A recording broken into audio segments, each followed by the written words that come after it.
নমস্কার বন্ধুরা, পূর্ণিমা কিচেনে আপনাদের সবাইকে স্বাগত। আজকে পৌষ পার্বণে সবাই তো পিঠে পুলির ধুম পড়ে গেছে। আজকে পুলি পিঠে তো বানাতেই হয়। তো আজকে আমি গাজরের রসপুলি বানাবো। কিভাবে বানাই প্রথম থেকে শেষ পর্যন্ত আমার সঙ্গে থাকেন, ভিডিওটা দেখলে অনেক ভালো লাগবে। এই গাজরের রসপুলি বানাতে যেটা লাগবে আমি একবার দেখিয়ে দেব। নারকেল, এই নারকেলটার পুরি আমি দেব গাজরের রসপুলির মধ্যে।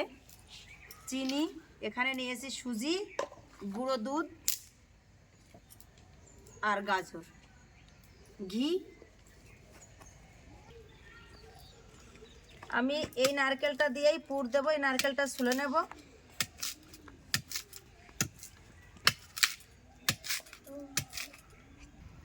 এই দেখুন, এই আস্ত গাজরটা আমি ভালো করে ধুয়ে নিয়েছি। এটা এই কুড়ানি দিয়ে একটু গ্রেট করে নেব।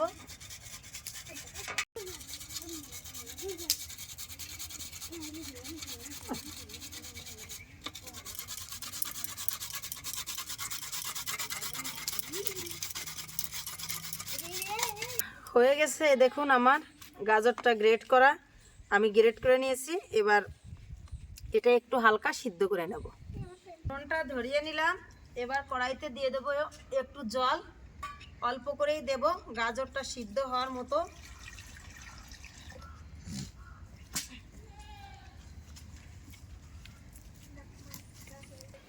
জলটা ফুটে গেছে, গাজরটা এই গরম জলের মধ্যেই দিয়ে দেব।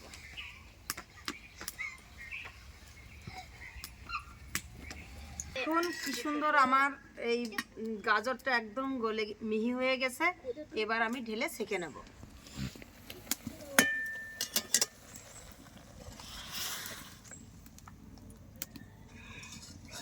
এই দেখুন নারকেলটা আমি কুড়ে নিয়েছি। এই নারকেলটা দিয়েই পুর বানাবো। আগে পুরটা রেডি করে নিই। কড়াইতে দিয়ে দিলাম নারকেল কোড়া। চিনি দিয়ে নারকেল দিয়ে আমি সুন্দর করে একটু মাখিয়ে নেব।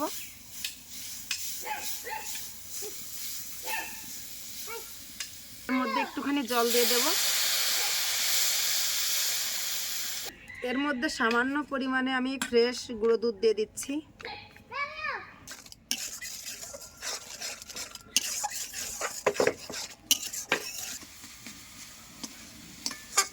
আমার নারকেলের পুরটা প্রায় রেডি হয়ে আসছে। এই দেখুন, এবার এটা হতে হতে আমি গাজরটা একটু মেখে নেব সুন্দর করে। এই দেখুন কীরকম গ্রেড করে নিয়েছি, মনে হচ্ছে এটা ব্লেন্ড করা। আমি এই নারকেলের মালার মধ্যেই এই নারকেলের পুরটা উঠিয়ে রাখবো, কারণ আমি এটা দিয়েই ভালো করে চাপা ঢাকা দিয়ে রাখতে হবে। পুরটা আমার হয়ে গেছে। এই দেখুন, এই গাজরটা আমি একদম বাটা মতো করে নিয়েছি, কি সুন্দর হয়ে গেছে। এবার আমি পুলির হালাটা মেরে নেব। কড়াইতে দিয়ে দেব ঘি।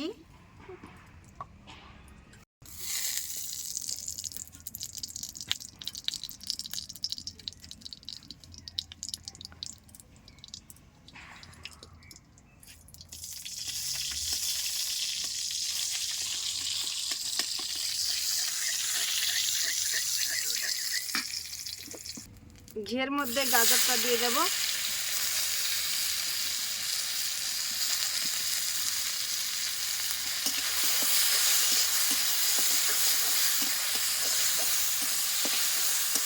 সুজিটা দিয়ে দেব।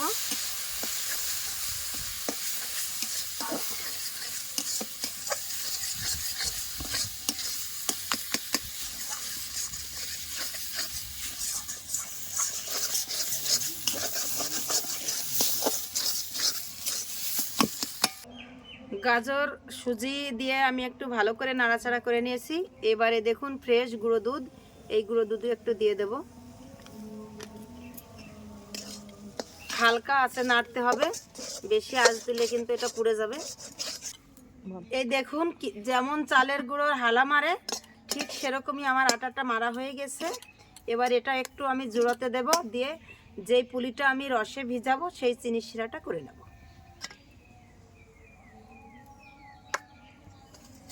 চিনির শিরাটা করার জন্য আমি দিয়ে দিচ্ছি 4 কাপ মতো জল।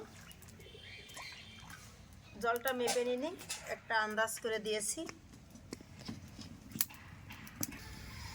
আমি চিনি শিরা করার জন্য চিনিটা দিয়ে দেব জলের মধ্যে।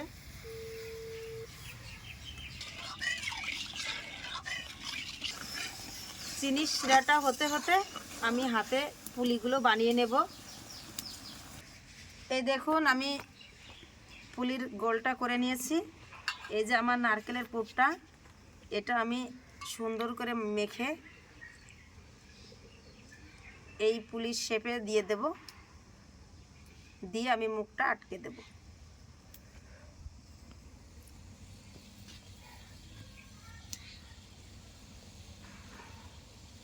দিয়ে আমি এই মুখটা একটু এরকম ডিজাইনের জন্য হাতে কেটে একটু বেঁকা বেঁকা করে দেব।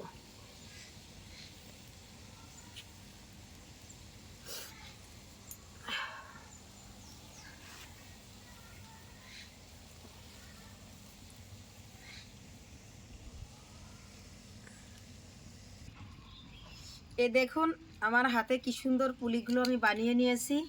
সবাই তো কমন পুলি বানিয়ে বানিয়ে খান, তো আজকে আমার মতো এরকম আনকমন পুলি বানিয়ে জামাইকে খাওয়াবেন বা নতুন কোনো আত্মীয় আসলে খাওয়াবেন, খুব ভালো লাগবে। এটা একদমই আনকমন একটা রেসিপি। চিনির শিরাটাও আমার হয়ে গেছে, এই থালায় আমি ঢেলে নেব।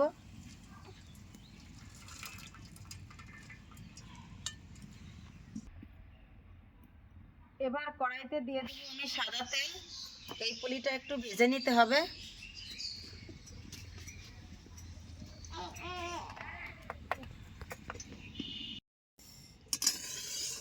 এই তেলটা একটু গরম করে নিতে হবে। তেলটা হয়ে গেলে উনুনের আঁচ একদম কমিয়ে দিতে হবে। অল্প আঁচে না ভাজলে এই ভিতরটা ভাজা হবে না, উপর থেকে পুড়ে যাবে। আমি একে একে সবগুলোই দিয়ে দেবো তেলের মধ্যে।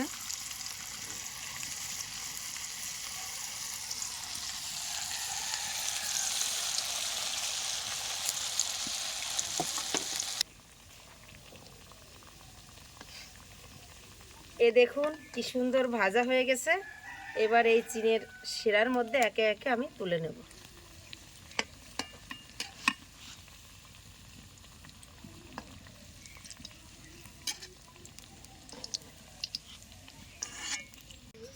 এই দেখুন একে একে সব পিঠাগুলো আমি রসের ভিতরে ভিজিয়ে দিয়েছি। এটা কিছুক্ষণের জন্য ঢাকা দেব, দেখি কতটা ফোলে। পিঠেটা তো আমার ভিজিয়ে রেখেছিলাম, এই দেখুন কি সুন্দর হয়েছে।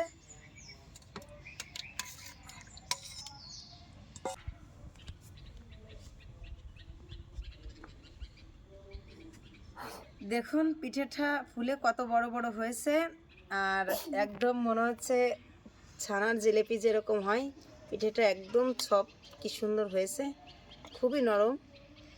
দেখি এবার আমার পিঠেটা টেস্ট করার জন্য আমার রেডি। ওই খেয়ে বলুক কেমন হয়েছে। খেয়ে দেখো বাবা কেমন হয়েছে আজকে রসে ভেজা গাজরের পুলি। আজকে পৌষ পার্বণের দিনে আমাদের এলাকায় সকলেই পিঠাপুলির উৎসবে মেতে উঠেছে। তো কাকিমাও আমাদের শীতের সবজি গাজর দিয়ে রসে ভরা গাজরের পুলি তৈরি করে খাচ্ছে, দেখি কেমন স্বাদ হয়েছে। দেখুন কত সফট, ওয়াও, জাস্ট অসাধারণ।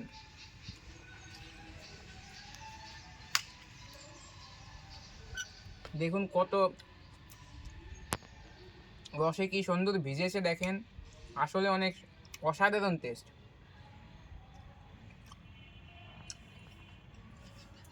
তো আপনারা এরকম আরও সুস্বাদু সুস্বাদু ভিডিও এবং ভালো ভিডিও পেতে চাইলে আমাদের পেজটিকে ফলো করে রাখবেন এবং লাইক এবং কমেন্টের মাধ্যমে আমাদেরকেও আগ্রহী করবেন এরকম নতুন নতুন ভিডিও দেওয়ার জন্য। ধন্যবাদ।